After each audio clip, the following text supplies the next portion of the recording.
सुबह का समय, घर के आंगन में हल्की धूप बिखरी हुई थी। एक 16 वर्ष की दुबली पतली लड़की राधा झाड़ू लगा रही थी।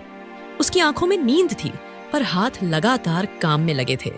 तभी अंदर से एक तीखी आवाज आती है। राधा, ओ राधा, कितनी देर से झाड़ू लगा रही है? क्या तुझसे कुछ जल्दी नहीं होता? हर रोज यही तो करती हूँ। माँ फिर भी ताने देती हैं। श्यामा बाहर निकलती है, हाथ में कपड़े का झोला, आंखों में क्रोध। जब देखो तब मुंह लटकाए रहती है। जा अब कुएं से पानी भर ला। और हाँ, तेरी बहन पूजा के लिए फूल भी तोड़ लाना। सब कुछ मैं ही बताऊं क्या तुझे? जी माँ, मैं अभी जाती हूँ। राधा बाल्टी लेकर बाहर जाती है। पूजा, जो लगभग 9 साल की उम्र की थी, वह एक कोने में बैठी गर्म दूध पी रही थी।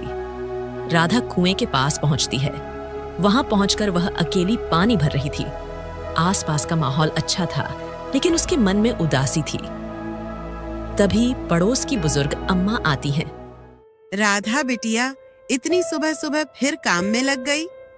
क्या करूँ अम्मा, माँ ने कहा है तो करना ही पड़ेगा। लेकिन वह पूजा को तो कुछ नहीं कहती। बिटिया, सगी और सौतेली माँ में फर्क होता है, ये तू कब समझेगी? लेकिन तू घबरा मत, भगवान सब देखता है। अम्मा, मैं तो यही चाहती हूँ कि माँ भी मुझे अपनी बेटी माने। एक दिन आएगा बेटी, जब तेरा मन और मेहनत ही तुझे सबसे ऊंचा करेगी। तू बस सच्ची बनी रह। शाम का समय, राधा खेतों से लेकरियां लेकर लौट रही थी। माथे पर पसीना, हाथों में कांटे लगे थे। घर पहुंचते ही श्यामा गुस्से में आग बबूला हो जाती है। इतनी देर कहाँ थी? दिन चढ़ गया और तू अब आ रही है? माँ, लकड़ियाँ भारी थीं, रास्ते में कांटा भी लग गया था। झूठ मत बोल, तुझे काम में मन ही नहीं लगता। पूजा से सीख कुछ। कितनी सुंदर है, कितनी सीधी। राधा चुपचाप सिर झुका लेती है। रात का समय, खाने में राधा को एक बासी रोटी और थोड़ी सी दाल दी जाती है। वहीं पूजा के सामने घी लगी रोटी और मिठाई रखी थी। माँ, क्या थोड़ी और दाल मिल सकती है? बहुत भूख लगी है। जा भाग यहाँ से, तुझे खाना कम मिलेगा, तभी तू ठीक से काम करना सीखेगी। राधा चुपचाप अपनी थाली उठाकर एक कोने में बैठ जाती है। आंखों में आंसू थे। बाहर आसमान में चांद टिमटिमा रहा था। पिताजी जब थे तो सब अच्छा था। माँ तो मुझे बहुत प्यार करती थी, लेकिन जब वो चल बसे तो सब बदल गया। अब ये सौतेली माँ क्यों नहीं समझती कि मैं भी एक इंसान हूँ, मैं भी प्यार चाहती हूँ। तभी हल्की हवा चलती है और दूर से किसी मंदिर की घंटियां सुनाई देती हैं। वह भगवान से प्रार्थना करती है। हे भगवान, मुझे शक्ति देना ताकि मैं ये दर्द सह सकूं और एक दिन कुछ बन सकूं। अगली सुबह आंगन में धूप फैली थी। राधा झाड़ू लगा रही थी। श्यामा बाल्टी से पानी छिड़कती है और गुस्से में बड़बड़ाती है। राधा, अब इस घर में तेरा काम खत्म। आज से तू बाहर जाकर मजदूरी करेगी। बहुत हो गया, अब मैं तुझे मुफ्त की रोटियां नहीं तोड़ने दूंगी। माँ, पर मुझे कौन काम देगा? मैं तो बस 16 साल की हूँ। चुप, तेरी उम्र नहीं देखी जाएगी, सिर्फ मेहनत देखी जाएगी। जा, ठाकुर साहब के खेत पर जा और काम मांग। राधा चुपचाप पुराना दुपट्टा ओढ़कर निकलती है। उसकी आंखों में डर था। राधा चलते चलते ठाकुर साहब के खेत पर पहुंचती है, जहां कई मजदूर काम कर रहे थे। राधा धीरे धीरे पास जाती है। ठाकुर साहब, प्रणाम। मुझे काम चाहिए, मैं कुछ भी कर लूंगी। अरे बिटिया, तू तो अभी बच्ची है, ये खेत का काम तेरे बस का नहीं। जा, पढ़ाई लिखाई कर। राधा मायूस होकर गांव की ओर जाती है और एक बनिए की दुकान पर पहुंचती है। बाबूजी, आपकी दुकान में झाड़ू पोंछा कुछ भी कर लूंगी, बस थोड़ा काम दे दीजिए। माफ कर बेटा, दुकान में जगह नहीं है, और फिर तेरी माँ, उसका नाम सुनते ही कोई तुझे काम नहीं देगा। दोपहर का समय, धूप तेज थी। राधा थकी और पसीने से भीगी हुई खाली हाथ घर लौट रही थी। चलते चलते वह एक पीपल के पेड़ के नीचे बैठ जाती है। वह आंखें बंद करके अपने पिता की तस्वीर याद करती है और रोती है। बाबा, आप होते तो मुझे कभी इस तरह दर दर की ठोकरें नहीं खानी पड़ती। क्यों छोड़कर चले गए आप? ये माँ तो अब मेरी माँ नहीं रही। इसके बाद राधा वहां से उठकर घर की ओर चल देती है। वह जैसे ही घर में प्रवेश करती है, वैसे ही श्यामा चिल्लाती है। आ गई वापस? क्या लेकर आई? एक पैसा भी नहीं कमाया, निकम्मी। किसी ने काम नहीं दिया माँ। मैंने बहुत कोशिश की। अरे हरामखोर, घर में खा रही है, बाहर काम नहीं करती। किस बात की बेटी है तू? श्यामा लकड़ी का बेलन उठाकर राधा को मारती है। राधा दर्द से चीखती है लेकिन चुप रहती है। पूजा कमरे के कोने में बैठी बिना कोई भावना दिखाए खाना खा रही थी। शाम का समय, सब खाना खा चुके थे। श्यामा राधा को अलग कोने में बासी सूखी रोटी और पानी देती है। ये रोटी भी शायद किसी की झूठी हो, पर अब यही मेरा नसीब है। वह रोटी तोड़ती है लेकिन एक टुकड़ा भी निगल नहीं पाती। आंखों से आंसू रोटी में गिरते हैं। हे भगवान, क्या कभी मेरा भी कोई दिन आएगा जहां मुझे माँ जैसा प्यार मिलेगा? मैं कल फिर कोशिश करूंगी, एक दिन सब ठीक होगा। अगली सुबह राधा आंखें मलती हुई उठती है। शाम की पिटाई की वजह से उसका शरीर दर्द कर रहा था, लेकिन उसका चेहरा दृढ़ था। कल जैसे भी बीता हो, आज फिर कोशिश करूंगी। कुछ न कुछ काम तो मिलेगा। हे भगवान, अब बस आप ही सहारा हो। वह चुपचाप घर से निकलती है। श्यामा उसे जाते देखती है मगर कुछ नहीं कहती। शायद उसे भरोसा ही नहीं कि राधा कुछ कर पाएगी। गांव के बाहर का रास्ता, राधा कच्चे पक्के रास्तों, खेतों और झोपड़ियों के बीच आगे बढ़ रही थी। तभी एक बूढ़ा आदमी उसे देखता है जिसका नाम नत्थू था। अरे बिटिया, सुबह सुबह कहाँ चली अकेली? काका, मुझे काम चाहिए, कोई भी काम। मैं आपकी लकड़ियां भी काट दूंगी और झोपड़ी भी साफ कर दूंगी। काम तो है बिटिया, लेकिन मेहनत बहुत है, तू थक जाएगी। थकने से डर नहीं लगता काका? घर में माँ की मार और अपमान से ज्यादा दर्द कुछ नहीं। अच्छा चल, आज मेरी झोपड़ी की सफाई कर दे, फिर तुझे कुछ दूंगा। राधा झोपड़ी के कोने कोने में झाड़ू मार रही थी। उसकी हथेलियां थक चुकी थीं, लेकिन चेहरा शांत था। काम के बाद नत्थू काका उसे एक कटोरी दूध और 2 रोटियां देते हैं। ले बेटा, मेहनत की कमाई की पहली रोटी खा, यही असली इज्जत है। राधा पहली बार मुस्कुराती है। अब उसकी आंखों में हल्की चमक आती है। आपका बहुत बहुत धन्यवाद काका। शाम का समय, राधा घर लौटती है। उसके हाथ में एक थैली थी जिसमें थोड़े से चने थे जो उसने अपनी कमाई से खरीदे थे। वह सोचती है कि पूजा को थोड़ा दे देगी, लेकिन घर पहुंचते ही फिर बवाल। आ गई हरामखोर, कहाँ मुंह काला कर रही थी आज? माँ, मैं नत्थू काका के यहाँ काम करने गई थी, वहां कुछ सफाई की। राधा एक कोने में बैठी थी।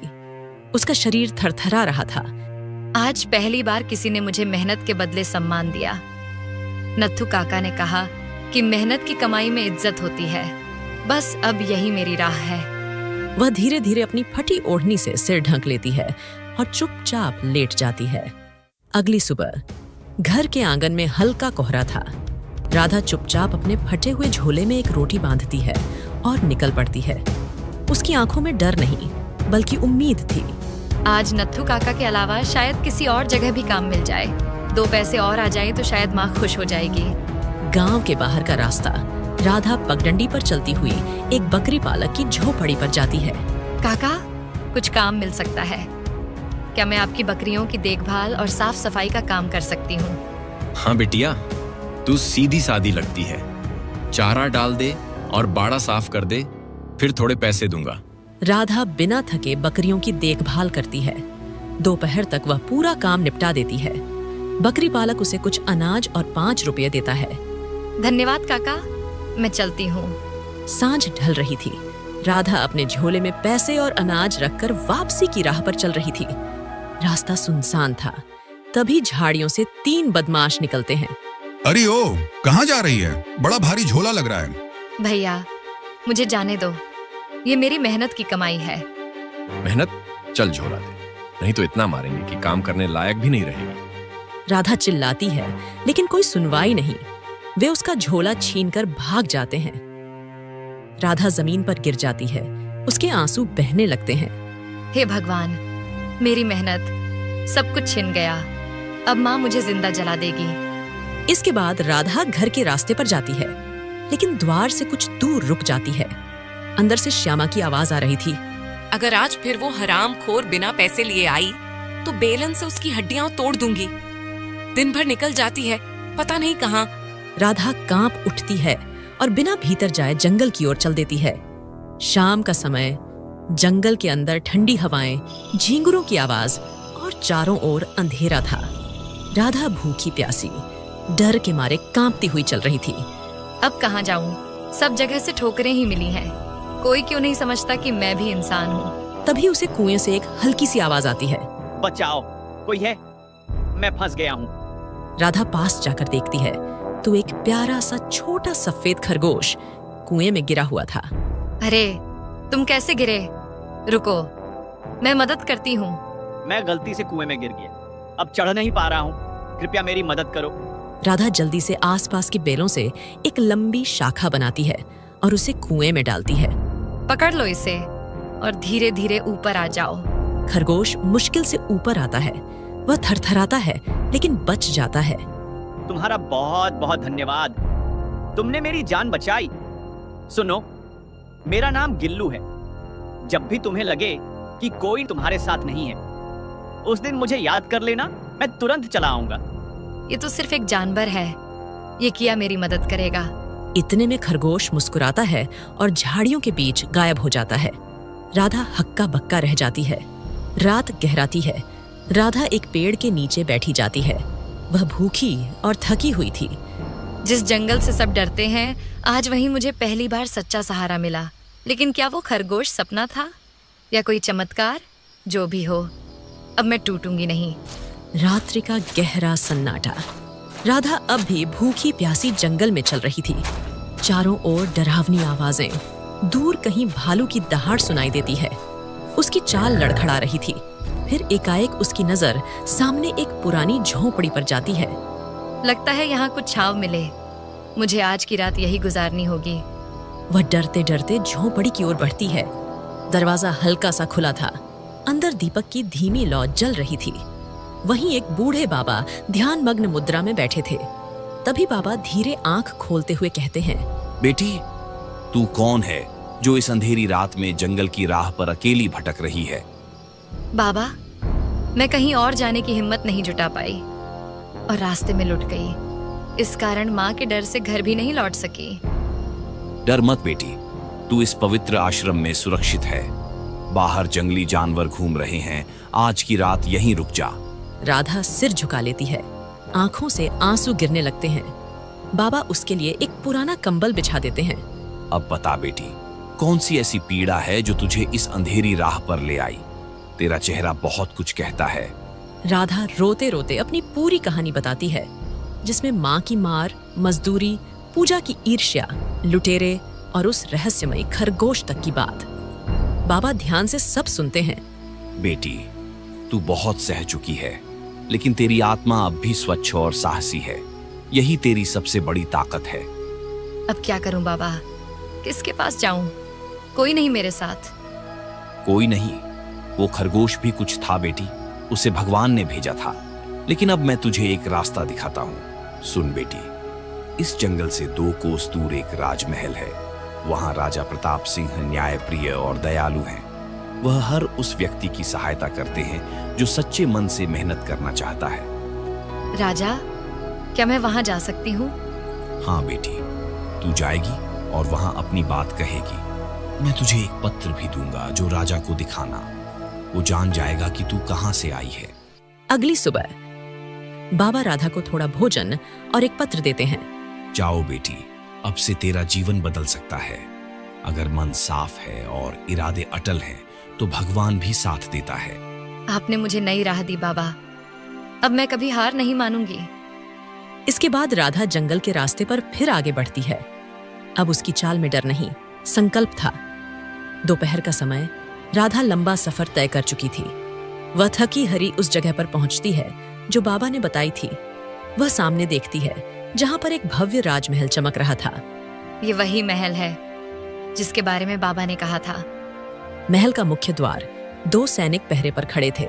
राधा उनके नजदीक जाती है और विनम्रता से बोलती है, मुझे राजा साहब से मिलना है। बाबा जी का एक संदेश था। हाय राम, देखो देखो, भिखारन क्या कह रही है। राजा से मिलना चाहती है। तू कौन सी रानी है रे? चल भाग यहाँ से, पता नहीं कहाँ कहाँ से आ जाते हैं। राधा झोले में बाबा का पत्र खोजने लगती है। लेकिन उसके हाथ कांप उठते हैं क्योंकि पत्र गायब था। अरे वो पत्र, वो तो शायद रास्ते में गिर गया। हे भगवान, अब क्या होगा? तभी राधा की नजर खिड़की के पास बैठे एक नौजवान पर पड़ती है, जिसका शरीर दुर्बल और आंखों में गहरी उदासी थी। सुनो, वो कौन है? इतने दुखी क्यों लग रहे हैं? क्या इनकी माँ भी इन्हें सताती है? वो हमारे राजकुमार हैं, अर्जुन सिंह। दुर्लभ रोग से पीड़ित हैं। सैकड़ों वैद्य आए, लेकिन कोई आज तक कोई इलाज न मिला। हाँ, और राजा ने ऐलान भी कर रखा है कि जो भी राजकुमार को ठीक कर दे, वो चाहे तो आधा राज्य भी ले सकता है। पर तू जैसी फटी झोली वाली क्या कर लेगी? सैनिक हंसते हैं। राधा चुप रहती है। तभी उसे खरगोश की बात याद आती है, जिसने कहा था कि एक दिन मैं तुम्हारी मदद करूंगा। इसके बाद राधा दूर जाकर एक पेड़ के नीचे बैठ जाती है, आंखें बंद करती है और मन ही मन खरगोश को पुकारती है। अगर तू सच में चमत्कारी था, अगर तेरी बात में सच्चाई थी, तो आजा, मेरा हाथ थाम ले और मेरी मदद कर। कुछ क्षण बीतते हैं, फिर अचानक झाड़ियों के बीच हलचल होती है। वही सफेद खरगोश धीरे धीरे निकलकर राधा के सामने आ जाता है। मैं आ गया हूँ राधा, जैसा मैंने वादा किया था। तुम सच में तुम आ गए। अब मुझे बताओ, मैं राजकुमार की मदद कैसे कर सकती हूँ? फिर खरगोश राधा को एक खास जड़ी बूटी के बारे में बताता है। राजकुमार की बीमारी शरीर की नहीं, आत्मा की थकावट है। उसे एक ऐसी औषधि चाहिए जो प्रेम, सेवा और तप से बनी हो। मैं तुम्हें एक बूटी दिखाऊंगा जो इस जंगल में छिपी है, लेकिन उसे सही विधि से तैयार करना होगा। मैं करूंगी, जैसे भी हो। उस पीड़ित को बचाना है। मैं अपने दुखों को भुला दूंगी, पर किसी और के लिए उम्मीद बनूंगी। राधा खरगोश के पीछे पीछे जंगल की ओर चल देती है। घना जंगल। राधा और वह खरगोश एक झाड़ी के रास्ते आगे बढ़े। चारों ओर ऊंचे पेड़ और अजीब आवाजें आती। सुनो, ये गुफा कितनी दूर है और कितना चलना होगा गिल्लू? ये कोई साधारण बूटी नहीं, ये अमृतवाणी बूटी है, जो सिर्फ उस इंसान को मिलती है जिसके इरादे पवित्र हों और जिसने दूसरों के लिए अपने दुखों का त्याग किया हो। इसके बाद वे एक सूखी सी गुफा के पास पहुंचते हैं। गुफा के द्वार पर एक पुराना पत्थर लगा हुआ था। यहाँ एक परीक्षा होगी। यह गुफा केवल सत्य और सेवा करने वालों को ही प्रवेश करने देती है। अगर तुम्हारे अंदर सच्ची श्रद्धा भावना और साफ नियत होगी, तो गुफा का द्वार खुल जाएगा। मैं तैयार हूँ।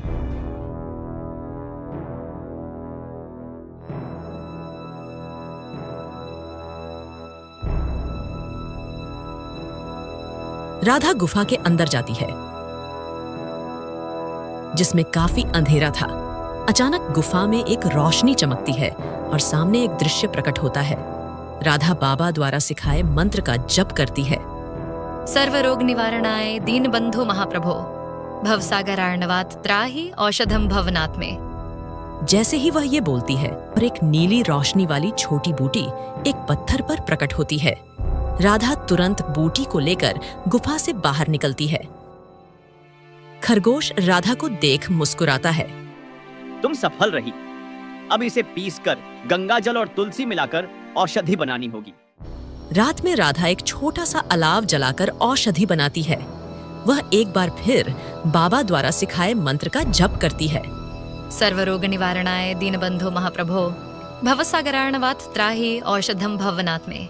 अगली सुबह राधा औषधि लेकर वापस महल की ओर निकलती है। अब वह डरी हुई नहीं, आत्मविश्वास से भरी थी। चलते चलते वह सैनिकों के पास पहुंचती है, जो उसे पहचानते थे। अरे, फिर आ गई। अब क्या फूलों की टोकरी लाई है? नहीं, इस बार जीवन की औषधि लाई हूँ। राजकुमार को ठीक करने वाली औषधि। मुझे राजा से मिलवाओ। सैनिक हंसते हैं, लेकिन तभी पीछे से दरवाजे पर राजमहल के वैद्य आते हैं, जो सारी बात सुन लेते हैं। औषधि किसकी बनाई है? मेरे हृदय की तपस्या और जंगल की बूटी को मिलाकर। इसके बाद राजा तक खबर पहुंचती है। राधा को अंदर बुलाया जाता है। क्या तू सच में इसे ठीक कर सकती है? महाराज, मैं प्रयास करूंगी। बाकी निर्णय ईश्वर का है। यदि तू राजकुमार को सच में ठीक कर पाई, तो मैं वचन देता हूँ कि तू जो चाहेगी वो मिलेगा। मुझे कुछ नहीं चाहिए, बस राजकुमार की बीमारी समाप्त हो जाए, यही मेरी आशा है। राधा राजकुमार के पास जाकर धीरे से औषधि पिलाती है। कमरे में सन्नाटा था। सबकी आंखें राजकुमार पर टिकी थीं। कुछ पल बाद अचानक राजकुमार की बंद आंखें खुलती हैं। वह एक गहरी सांस लेते हैं, जैसे वर्षों बाद हवा ली हो। माँ, पिताजी, ये कौन है जिसकी छाया ने मुझे जीवन लौटाया है? बेटा, तू बोल रहा है, इसका मतलब तू ठीक हो गया। हे भगवान, तेरा बहुत बहुत धन्यवाद। ये तो चमत्कार है वैद्यराज। आपने तो ऐसी औषधि कभी नहीं देखी। नहीं महाराज, यह साधारण औषधि नहीं है, यह तपस्या की औषधि है। यह तो भक्ति, सेवा और प्रेम का अर्क है। कुछ समय बाद सभी राजसभा में इकट्ठे होते हैं। राधा, तूने जो किया वह कोई साधारण स्त्री नहीं कर सकती। तूने राजकुमार के लिए अपनी जान जोखिम में डाली, उसके दुख को अपना समझा। ऐसा त्याग, प्रेम और साहस सिर्फ एक पत्नी ही दिखा सकती है। मैं आदेश देता हूं कि आज से राधा मेरे पुत्र अर्जुन सिंह की धर्मपत्नी होगी। ये सुनकर राधा की आंखों से आंसू आ जाते हैं, लेकिन वो आंसू अब दर्द के नहीं, सम्मान और स्नेह के होते हैं। तुमने मुझे जीवन दिया है राधा, अब मेरी हर सांस तुम्हारे लिए समर्पित होगी। इसके बाद ये खबर पूरे नगर में फैलती है। वहीं गांव में सौतेली माँ श्यामा तक भी खबर पहुंचती है। श्यामा को पछतावा होता है, लेकिन अब देर हो चुकी थी। राधा, क्या तुम अब खुश हो? हाँ, अब मुझे लगता है कि मेरी पीड़ा व्यर्थ नहीं गई। शायद ईश्वर ने मुझे दुख इसलिए दिए थे ताकि मैं दूसरों के सुख की कीमत समझ सकूं।